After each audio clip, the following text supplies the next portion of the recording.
ஆசிரியரை ட்ரெயினில் பார்க்குறேன். சிம்பிளாக கேஷுவலாக இருந்தார். கேட்டார், இது மாதிரி கான்டாக்ட் நம்பர் எல்லாமே கேட்டார். இது மாதிரி அப்படியே ஃபோன் பண்ணார் ஒரு நாள். அப்போ இது மாதிரி அழைப்பு விடுத்தார். நல்லா தான் இருந்தது. நான் ஒரு மோட்டிவேஷன் ஸ்பீச் கொடுங்கன்ற மாதிரி கேட்டால் நம்மளுக்கு அவ்வளோ ஸ்பீச்சில் பழக்கம் இல்லை. நான் சரி ஒரு கணிப்பில் வந்தோம், சரி கொடுக்கலாம். ஆனால் அவரே ஒரு நல்ல மோட்டிவேஷன் ஸ்பீக்கராக தான் இருக்கார். ஒரு மாணவர்களுக்கு ஒரு ஊன்றுகோல்ன்றதை விட ஒரு கொடிமரமாக, எப்படின்னா ஊன்றுகோல்னால் நம்ம இதுவரையும் போகிற மாதிரி தான் இருக்கும். கொடிமரம்னா நம்ம உயர்த்தி காட்டும். அவர் சொன்னார் பார்த்தீங்களா, ஒரு சின்ன அழைப்பை ஏற்று வந்தாருன்னு. அதுதான் நான் உங்களுக்கு சொல்ல ஒரு மிகப்பெரிய கருத்து. எந்த ஒரு வாய்ப்பையும் நீங்கள் அலட்சியப்படுத்தாதீங்க. எந்த ஒரு பொழுதையும், எந்த ஒரு மனிதர்களையும், எந்த ஒரு வார்த்தையும் நீங்கள் என்ன பண்ணக்கூடாது, அலட்சியப்படுத்தக்கூடாது. நீங்கள் அலட்சியப்படுத்த ஆரம்பிச்சிட்டிங்கனாலே வாழ்க்கை உங்களை ஈஸியாக அலட்சியப்படுத்திடும். சும்மா எந்த ஒரு இதுவும் இல்லாமல் சிம்பிளாக உங்களை அலட்சியப்படுத்திட்டு போயிடும். உங்களுக்கு ஒரு மூணே ஒரு அறிவுரை சொல்லிட்டு போகலான்னு. DSP, discipline, sacrifice, punctuality. இந்த 3 நீங்கள் ஃபாலோ பண்ணிட்டீங்கனாலே கம்பல்சரி ஏதோ ஒரு இடத்துல நீங்கள் தலைமையில் இருக்கீங்க. அடிப்படையில் இருக்க மாட்டீங்க, தலைமையில் இருக்கீங்க. நல்லா ஞாபகம் வச்சுக்கோங்க. DSP just simple. DSP discipline இருக்கணும், கம்பல்சரி. சாக்ரிஃபைஸ் பண்ணணும், விட்டு கொடுக்குற தன்மை இருக்கணும். விட்டு கொடுத்தவன் கெட்டு போவதில்லை என்றைக்குமே. விட்டு கொடுக்கணும், பங்க்சுவாலிட்டியாக இருக்கணும். இந்த டைம்னா டைம். பங்க்சுவாலிட்டின்றது டைம் மட்டும் மீன் பண்ணாது. ஒரு வேலை கொடுக்குறாங்கன்னா அதை பர்ஃபெக்டாக பண்ணி முடிக்கிறதும் சேரும். ஒன்று சொல்லுவாங்க, தெய்வத்தால் ஆகாதது என்னும் முயற்சி தான் மெய்வருத்த கூலி தரும். இறைவன் நம்ம தினந்தோறும் ஒரு இறைவை நோக்கி தான் போயிட்டு இருக்கோம் வாழ்க்கை. அவருடைய பிளெஸ்ஸிங்ஸ் இல்லாமல், அவர் மேலே நம்பிக்கை இல்லாமல் நம்ம ஒரு செயலை நம்மளால செய்ய முடியாது.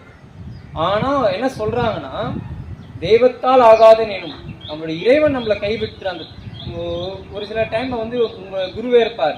அந்த டைம்ல உங்களை ஒரு ஃபிராக்ஷன் ஆஃப் செகண்ட்ல உங்களை கவனிக்க முடியாமல் போயிடும். அந்த இடத்துல நீ தடுமாறிடலாம். அந்த இடத்துல கூட என்ன சொல்றாங்கன்னா, தெய்வத்தால் ஆகாதது எனினும் முயற்சி தான். நம்மளுடைய விடாமுயற்சி, நம்ம உடல் வருத்திய ஒரு முயற்சி இருந்தா கரெக்டான நமக்கு ஊதியம் கிடைக்கும். ஒரு மிகப்பெரிய ஒரு இலக்கை நோக்கி நீ போறனா உனக்கு என்ன வேணும்?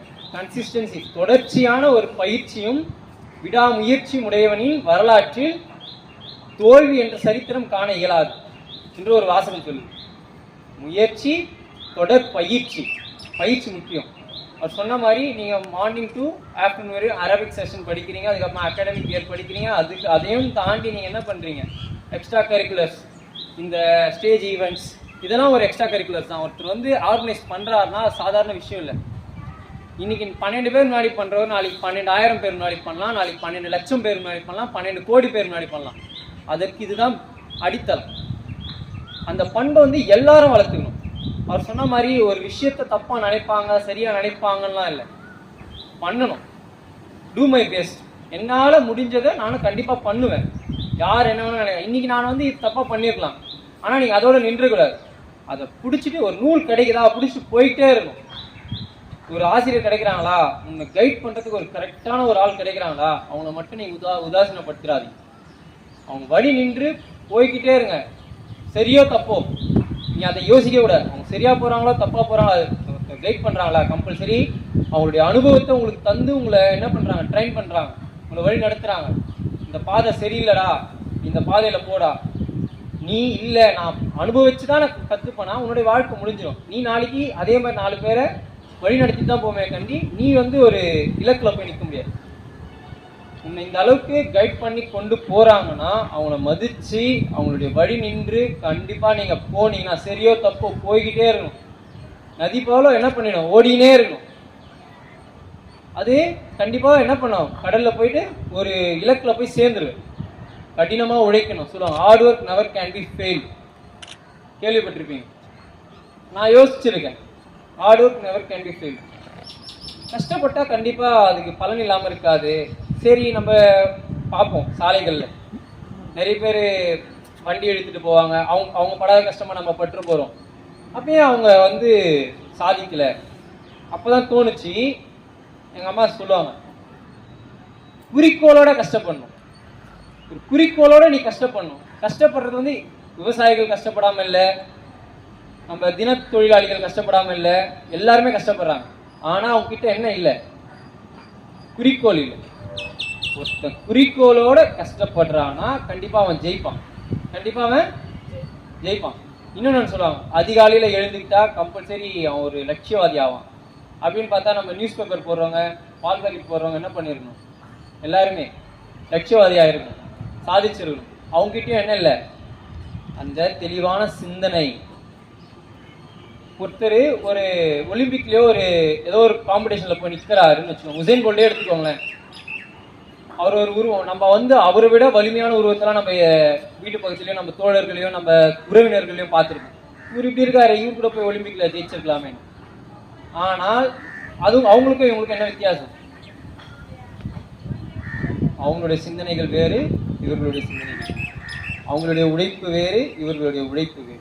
ஆனால் பார்ப்பதற்கு இருவரும் ஒரே மாதிரி தான் இருப்பாங்க.